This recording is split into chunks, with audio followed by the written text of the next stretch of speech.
here with Future 150 Brian Flinn, Eric Hampford. What is going on, gentlemen? Not too much, man. Watching basketball, loving life.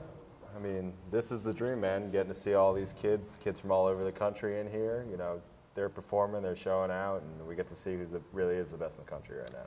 You guys were here for all 3 days, so why don't you guys tell me, day one, who stood out? What did both of you guys like? Day two, day threes? Day one, Wednesday night, it was just a 3-game slot. Probably the biggest, most improved player I've seen is Jean Marc Koumadje, 7'3" center. He didn't really get to play a lot during the high school season with Montverde Academy. Loaded roster, and he'll even tell you that he wasn't really ready.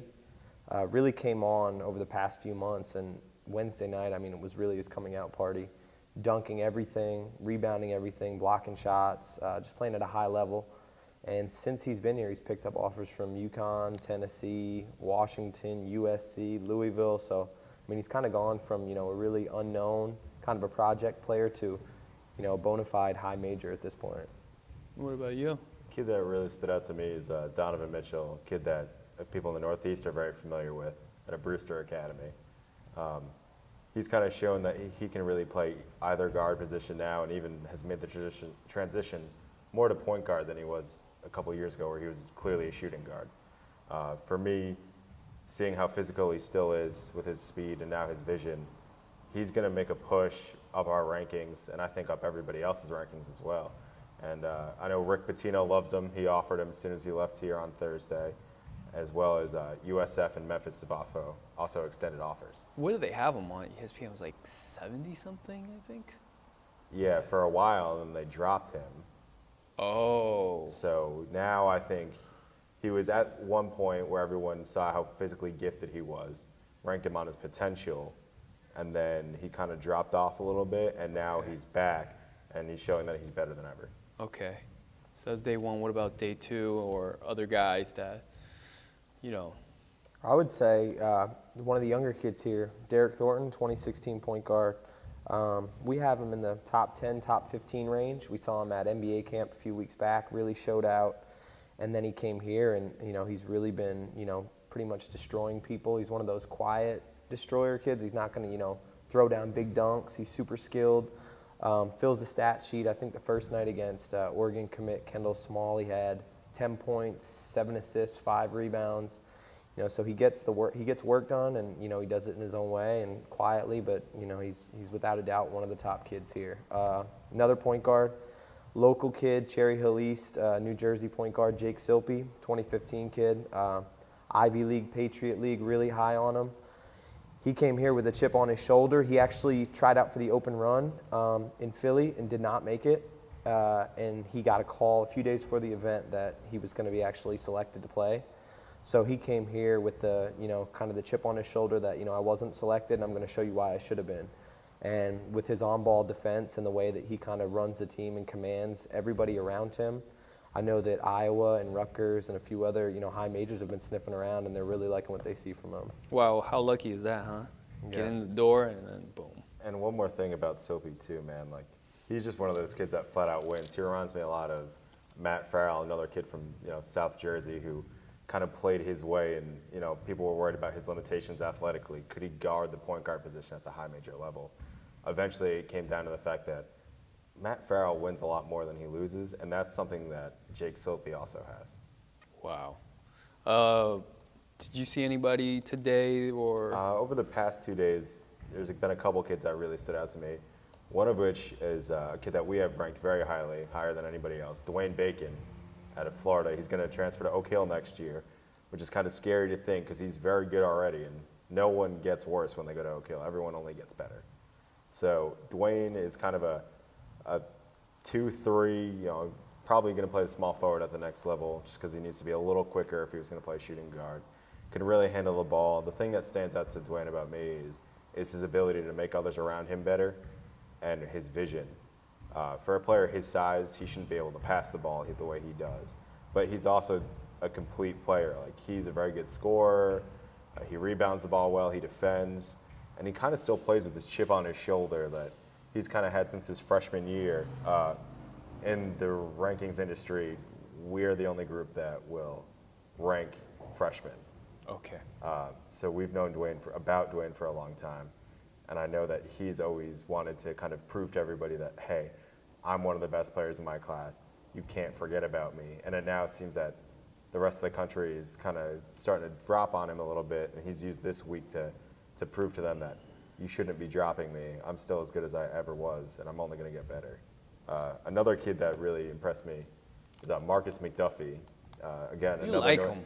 I love Markis McDuffie. Bromance. He's 6'7". He's got a chance to grow a little bit more. He's a long, lanky wing. That's really why I like him. How tall is he going to grow? Supposedly he's going to grow to 6'10". That's been a point of contention this week between You us. dropped 2 inches. No, 6'10", I said the whole time. What? 6'10". I've heard 6'10" before. I didn't hear the conversation that you two had. Okay. We're getting off track here. Okay. The point is that regardless of how tall he is or Yeah. may get to be, he's a long and athletic wing.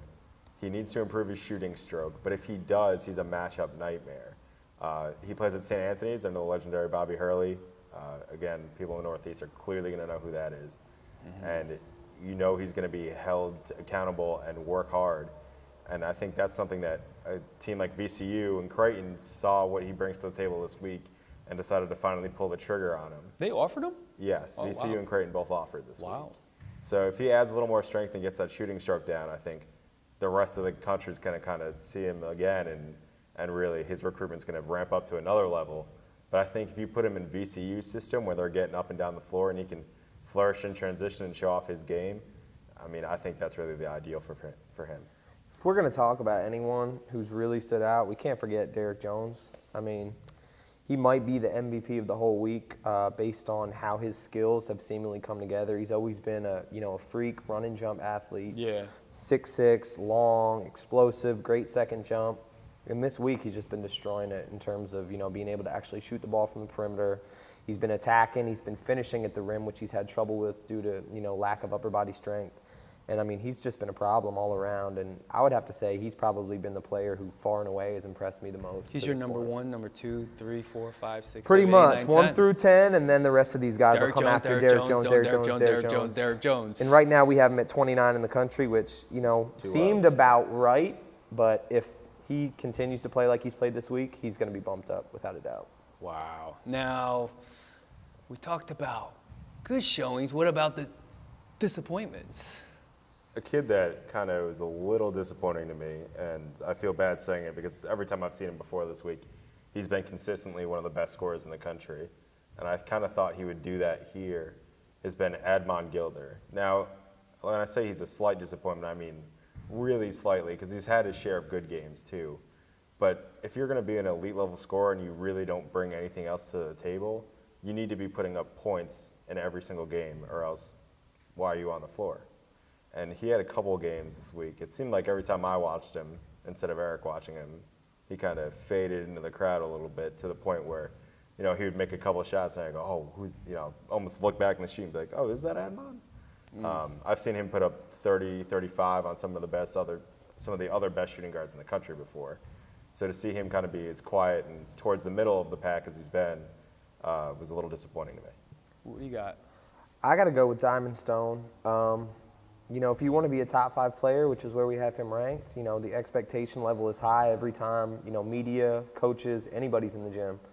And, he's kind of faded in and out, he's had really beautiful spin moves and finished around the hoop sometimes, and then the next play down will get blocked and get down on himself. He's been too high and too low, and, he needs to stay at that consistently high level for us to continue to push him and really look at him as an elite player. I didn't see him. If they had him as 5, I just didn't see him even near that level. That's like rare. Yeah. It's just. He's just got to show more, and maybe next week when we see him in Atlanta for the Under Armour Finals, we'll get that. But we didn't see it here. Wow. Now, what about some of the rumors? Maybe we could discuss. We don't have to go through everything. Oh, you're smiling. You have. I hate going on record. Okay, with we stuff won't. Like this. Then we won't. We won't go on. There's definitely rumors swirling here, just like at every other event. But We're going to keep that close to our vest, or at least I will. I mean, there's things I would like to share, but there's things I know that I could get myself into trouble too if I do. And I'm just not prepared to make those kind of statements right now. Gotta call Brian and Eric after this video. What's the news? There you go. What's happening? Who's transferring? I mean, Who's going where? There's some transfer news. Yeah, there's been some transfer news. There's been some school news, kids kind of leaning one way or the other as far as certain schools go. But I don't want to put the pressure on those kids, either whether it be transferring or, we all know how rabid these fan bases are about getting kids to their school, always hitting them up on Twitter, come here, come there. So I don't want to say anything that might get one fan base too fired up and, possibly attacking the kid. Right. As for some reason grown men have an ability to do.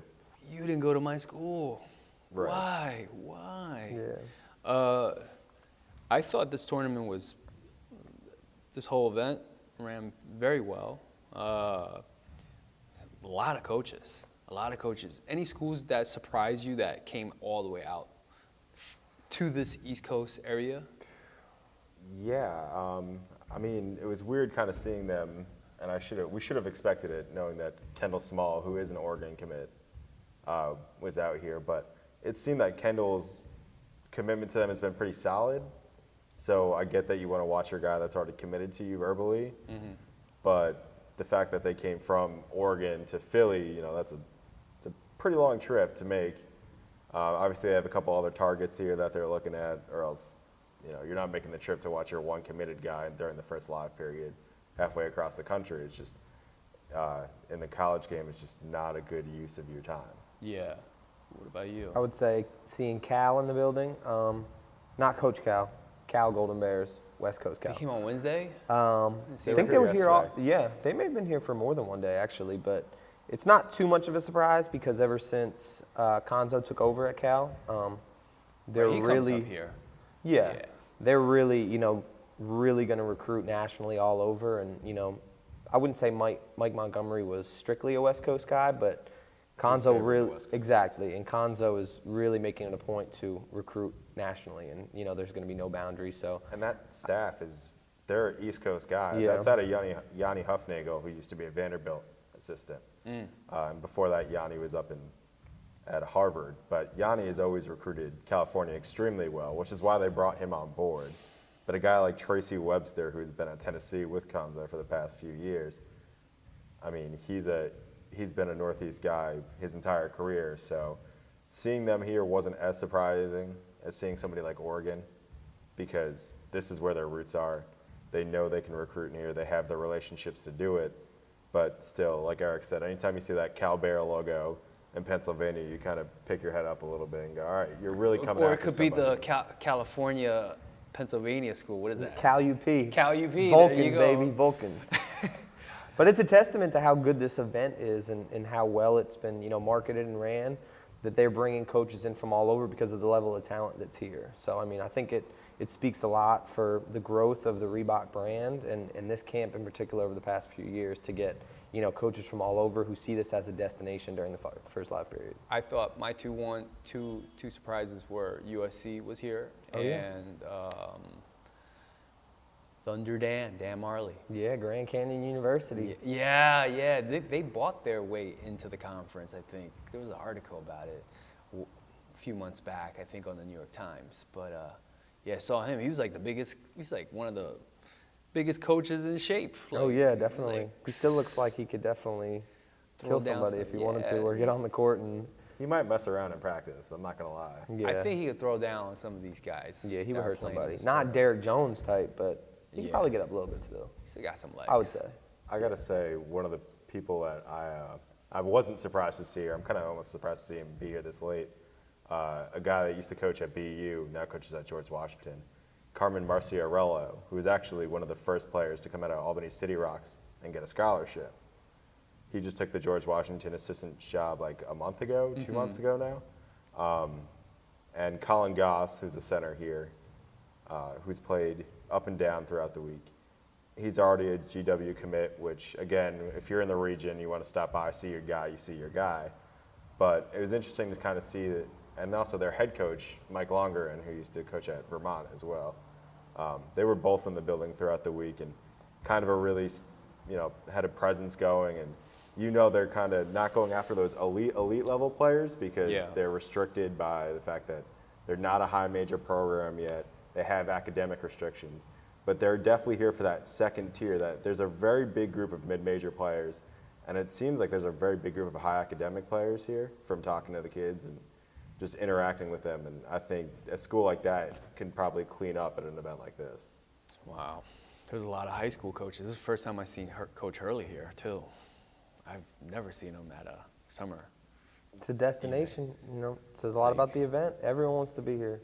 Wow. And he's just supporting his guys. I mean, obviously, like, we had a conversation off camera before that you kind of want to support your guys and make sure nobody's trying to sway them the other way. Yeah. High school coaches at this level got to recruit too. And when you got a guy like Markis McDuffie and a guy like Jagan Mosley, you want to make sure those guys remain on your roster, especially when they're your best two players. And with the there schedule goes they play. McDuffie. He just passed us. Snooping around. Yeah, he's like, what you guys talking about? Yes, Marcus, we're talking about you. Yes. Where are you guys going off to next after? I'll be headed to the Under Armour Finals next week in Atlanta at Sewanee Sports Academy. It's going to be 17s, 16s, and 15s. So it's going to be a lot of high-level kids in the building, a lot of younger kids where we're pretty strong as a company. So I got to, see who's next. Recruit. And I will be at Peach Jam, the famous Nike EYBL event. Going to be in South Augusta, South Carolina, which is a mouthful, by the way. 24 top Nike teams. You got the 17s playing there. You got the 16 best 16U teams playing there. So it's going to be interesting to finally see that group, the next group coming up into the EYBL circuit next year, as well as kind of seeing who takes home the crown this year in the EYBL and kind of starting this 2015 group off in fashion. Anything else afterwards or nothing planned? We'll be going to the third live period. We'll be going to Dallas, Texas for Primetime Nationals, where they have about 800 plus AAU teams coming in. Jesus. So we'll see some kids. We're hoping that some is a soft word. Yeah. We're hoping that we're able to unearth some diamonds of our own right now. Okay. Diamond stones, maybe. Yeah. Stones of diamond. I don't know if we're going to find the next diamond stone. We might. We hope so. But I hope for it. It's almost like a verb or like an adjective. It's definitely something different. It's going to be an interesting event, and I think we're definitely going to find quite a few Division I kids and kids that, it's our mission to help them and really help them meet the coaches, get involved, get recruited, and help them get a free education. So it's almost like we're spending these 2 weeks doing a lot of work with elite level players. Yeah. And now we're kind of getting back to our roots and trying to give back to the kids as well. Guys, thank you for your time. Brian, thank Thanks for having you. us on. It's been real, man. It's been real. Always is. It's been real.